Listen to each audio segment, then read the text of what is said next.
নমস্কার জানাই বন্ধুদের, welcome to my channel Ricky SPL. খুব সহজে বাড়িতে আইসক্রিম বানিয়ে অভি যেমন দেখতে তেমন খেতেও কিন্তু হেভি টেস্টি।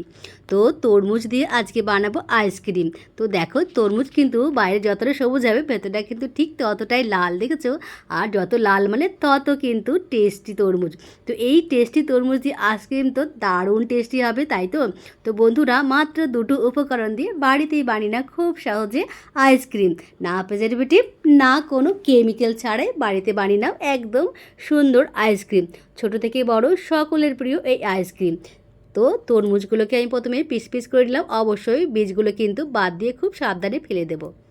তারপরে একটা বাউলে ঢেলে দেবো, যেহেতু মিক্সি জারে আমি ভালো মতন একদম পেস্ট করে নিতে হবে, কিন্তু স্মুথলি পেস্ট করে নিতে হবে। তো দেখো, তরমুজের পেস্ট হয়ে গেল, কিন্তু দেখেছো কত সুন্দর একদম।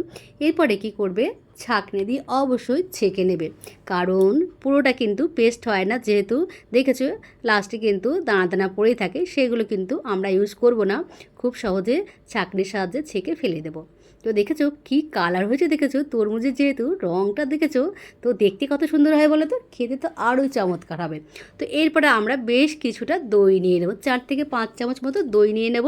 এটা কিন্তু ঘরে পাতা দই, তোমরা কিন্তু বাইরের দই ইউজ করতে পারো।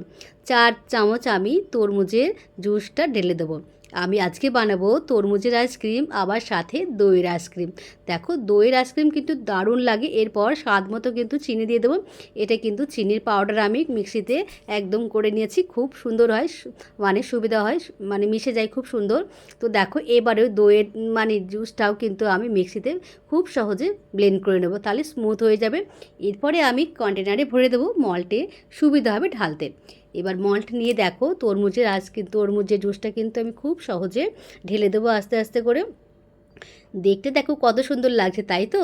তো ভিডিওটা কেমন লাগছে অবশ্যই বলবে বন্ধুরা। আর কার কার আইসক্রিম খেতে ভালো লাগে, আমার মনে হয় না যে আইসক্রিম খেতে কারোর ভালো লাগে, সকলেরই ভালো লাগে, তাই তো? ছোট থেকে বড় প্রিয় সকলের এই আইসক্রিম। আর এই আইসক্রিম যদি ঘরেতে বানানো যায় তাহলে তো দেখ কোনো কথাই নেই, তাই তো? সবাই মন ভরে পেট ভরে খাবে। আর এই দইয়ের আইসক্রিম তো তোমরা অবশ্যই ট্রাই করবে, দারুণ টেস্টি, আর যেমন টক মিষ্টি অসাধারণ টেস্ট আসে। তারপরে এরপরে দেখো, ফয়েল পেপার দিয়ে খুব সহজে আমি এটা কাপে মুড়ে দেবো, কিন্তু যেহেতু ওই মলটি সব হয়ে গেছে, বাড়তি রয়ে গেছে, তখন আমরা এই কাপেতে কিন্তু ঢেলে দিলাম। তো ভিডিওটা কেমন লাগছে অবশ্যই বলো বন্ধুরা। ভিডিওটা ভালো লাগলে অবশ্যই লাইক কমেন্ট শেয়ার করে দিও। আর যারা প্লিজ যারা নতুন দেখছো আমার ভিডিওটা, তারা প্লিজ সাবস্ক্রাইব করো আর আমার পাশে থেকো বন্ধুরা।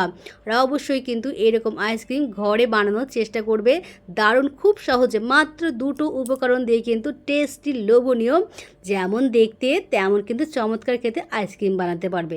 আর ভিডিওটা অবশ্যই কিন্তু দেখবে, আর লাইক কমেন্ট শেয়ার করতে কিন্তু ভুলো না বন্ধুরা।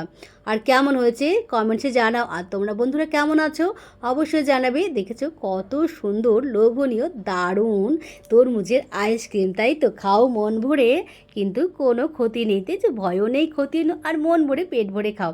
কেমন হয়েছে আমার আইসক্রিমটা? আর দইয়ের আইসক্রিমটা অবশ্যই ট্রাই করবে বন্ধুরা। তো চলো, এবার ফ্রিজে ঢুকিয়ে দেবে 7 থেকে 8 ঘন্টা, তারপরে কিন্তু আইসক্রিম রেডি হয়ে যাবে। দেখেছো কত সুন্দর। এবার চলো খাওয়া যাক আইসক্রিমটা। যা গরম পড়েছে, মাঝে মাঝে যদি একটু আইসক্রিম পাওয়া যায় তাহলে তো দারুণ হয়, তাই তো? তো কেমন হচ্ছে ভিডিওটা অবশ্যই বলবে বন্ধুরা। আর ভিডিওটা ভালো লাগলে অবশ্যই লাইক কমেন্ট শেয়ার করে দিও। আর দেখার জন্য অনেক ধন্যবাদ বন্ধুরা, থ্যাংক ইউ।